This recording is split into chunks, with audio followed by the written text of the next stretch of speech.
friends. I'm so excited to start a series of videos where I'm going to talk about my Catholic faith journey as an adult. And really this video is about how my Baptist husband got me started on this journey to really deepen my devotion to the Catholic faith. So let me give you the setup of this story. I am what's called a Cradle Catholic. So about 2 weeks after I was born, my parents had me baptized into the Catholic faith. And when I was 5, I started attending a Catholic grade school where we would attend a mass each week with our class. I probably had about 3 days a week of religion classes, and we just learned the sacraments, learned all things Catholic. And at the same time, of course, living in a Catholic household, we attended mass with my parents on the weekend, and we practiced everything that was the Catholic faith. After 8th grade, I ended up attending a public high school, and I didn't attend any youth groups, I didn't attend any retreats, but I still had a very strong Catholic household, and we practiced all things Catholic still. We went to Mass every Sunday. You know, we had that as a central foundation in our family. College was a little bit different story for me. I probably started to slip into what's called that fallen away Catholic. I kind of got in that slippery slope of, you know, you miss a mass here, you miss a mass there, and pretty soon it's just not common practice anymore.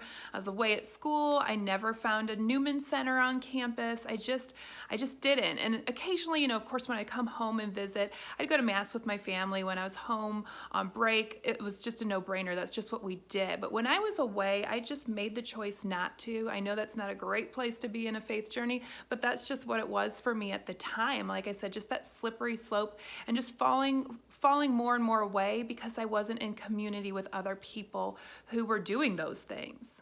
So as a young woman thinking about the next phase of life, it wasn't high on my priority list to find a Catholic spouse. You know, even when my husband and I found each other, I wasn't thinking marriage, but our relationship developed, and I just fell in love with him for who he was. And he was just a man that I knew. He loved me through the good, bad, and the ugly. He had seen me broken and just, you know, helped me through that young adult life. But I also knew he was a man of great faith, and he loved Jesus. He wanted to have a Christ-centered house. He wanted to have kids. We had a lot of similarities of what we wanted our family life to look like.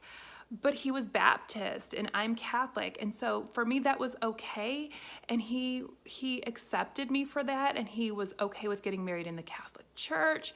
He accepted and said he was okay with raising our kids Catholic, which was fantastic. I thought this was great. I loved my family life when I was little. I wanted to see that brought into my family. We had such a great strong foundation to have God at the center of our life, and I wanted it to look like that for my family too. And I'm like, this is awesome. We're gonna be able to blend this so well. So we went to the premarital sessions. We went through that 6-week time period where we met with another couple once a week. We talked about all things that could like totally destroy a marriage, you know, like all those little hot topics for 6 weeks in a row. We're like, we're good. This is great. We have agreed on everything.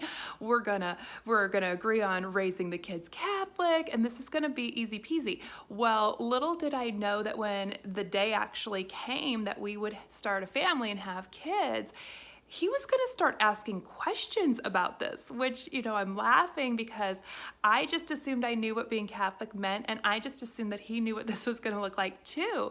And what we both thought was not how it played out.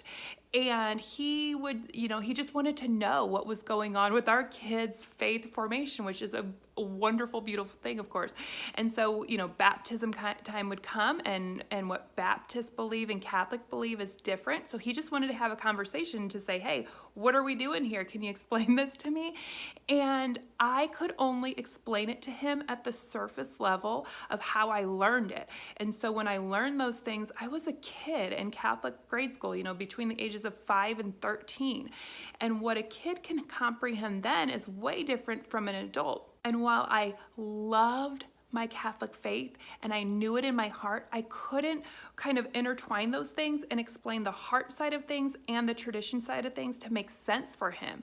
And so we would just clash, and I only knew surface level things. And to be honest, he only probably knew some surface level things with his own faith as well. And we didn't have great conversations that moved forward. It would be sometimes a battle. It was the best battle and challenge I could have ever wanted in a marriage, because really that's where our journey began, is where we clashed with our differences.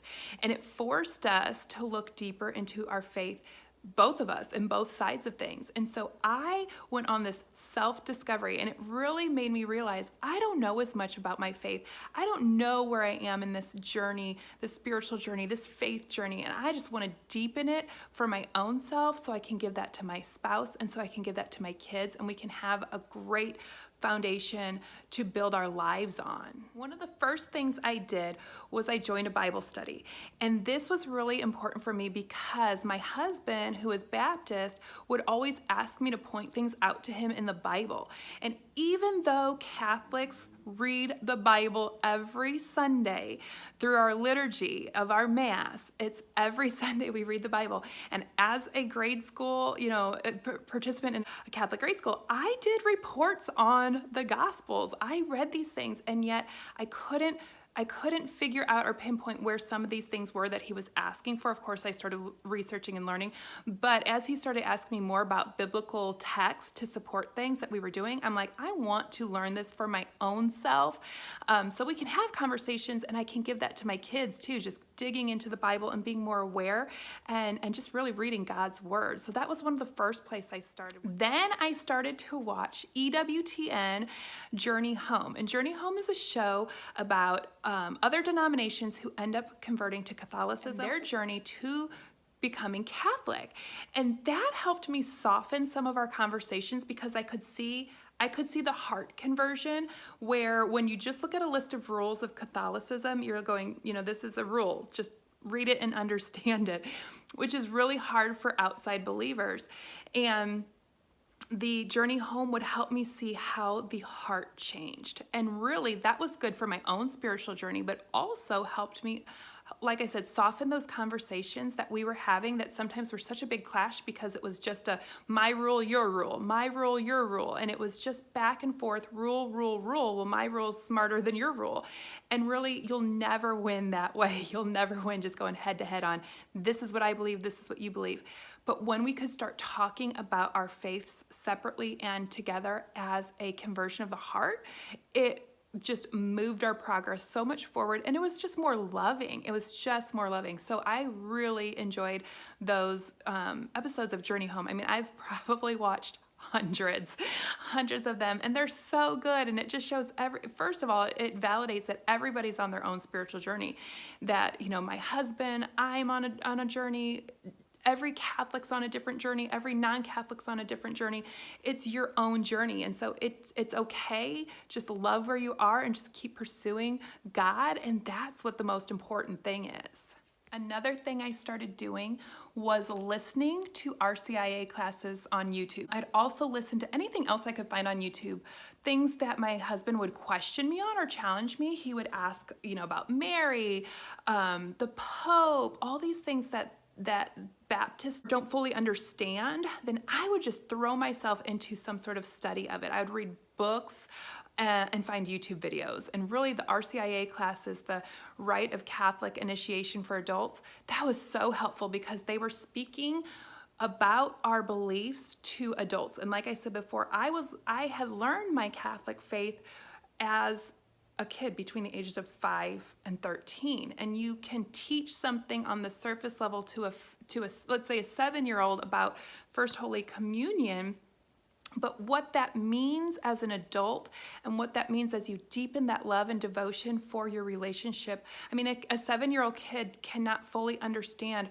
what an adult relationship looks like. Of course, we have to introduce it then and just deepen and grow that. But I missed that boat after 8th grade. And so here I was as an adult relearning it at the deeper level. And it just made all the sacraments come alive again for me, and my love for Mary, and understanding of why we have a pope, and apostolic succession, and all those things that make us Catholic just came alive, which allowed me to have deeper conversations with my husband. So I can honestly say that if it weren't for my husband who challenged and questioned my faith and the faith that we were going to bring our kids up in, I would not be as devout as I am today, and continue to grow in my faith, because he continually challenges me and he continually questions me, not in a bad way, but in a way that helps us grow together as a couple, as a marriage that seeks holiness instead of happiness. I love that. I learned that in one of the RCIA classes that I was listening to. I loved the way this priest said it, and I know it's true, but for me it just had to click for me that one day I was listening. It said, our pursuit of our marriage is about holiness, not happiness. Your spouse is not put on this planet to make you happy. Your spouse is put on this planet to help make you holy, and that is your job as the other part of the partnership, is to make your spouse holy. And so I'm so grateful for that. I know that without him, my journey to a more holy life would have been slower, would have been different, and probably not as fruitful. Father Mike Schmitz just put out a video the other day that talked about how Catholics can marry non-Catholics, but it can be so challenging to that relationship, which of course it is. It absolutely is. However, I go back to that RCIA class that I listened to, and just the belief of the Catholic Church in general about marriage. And we're not called to an easy life. We are called to a holy life, and that means challenge and suffering. And of course, if we are pursuing holiness, there's going to be spiritual warfare against us. That can come as an individual attack, or that can come to your marriage or to your family. But in this video, Father Mike Schmitz talked about these couples who had, and later on in their life, said that if they could go back and do it over again, they would have married the same, the Catholic spouse instead of the non-Catholic spouse. And I just wanted to put this video out here because I've been meaning to do it anyway, but to encourage that couple who is in a blended faith family to keep pursuing holiness in each other for your family. And you can do it. It is hard. It is difficult. There's going to be spiritual warfare and spiritual attacks on your relationship. But like I said, if you have the grace that was bestowed on your marriage, God will help you through the spiritual attacks if you continue to pursue him and pursue holiness in yourself, and really aid in that holiness of your spouse. It's all in the pursuit of the love of God. And so if you remember that, you can remember to keep him in the center of your conversation, lovingly pursuing that.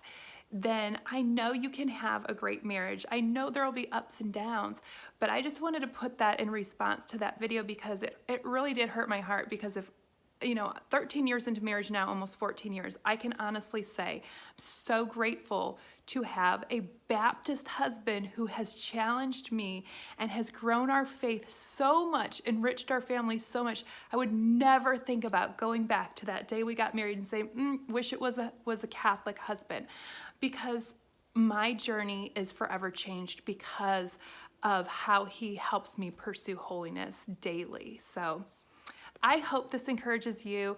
I hope that you will find, whether you are in a Catholic marriage, Catholic Baptist marriage, whatever you're in, it is the pursuit of holiness and reflecting that image to each other always. So I'm really excited to continue this journey and share it with you. I know there are so many adults out there, especially in my age group, that we just haven't found connection back to the church. We haven't found a group that we feel comfortable with saying, hey, I don't know some of the things that I feel like I should know. I'm ashamed, I'm embarrassed. I want to grow in my faith. I just don't know where to start because I'm so disconnected right now. And so I'm going to continue to make some videos about sacraments, how I'm blending our faith family right now. Just some things that I feel like as Catholic adult women especially giving that to our families, how we can not just learn about the Catholic faith, because I don't think we want to know the check marks. I think we've got enough of the check marks. We need to know what those check marks mean for our heart, how we can check our heart as we grow our faith and as we grow our faith in our Catholic faith.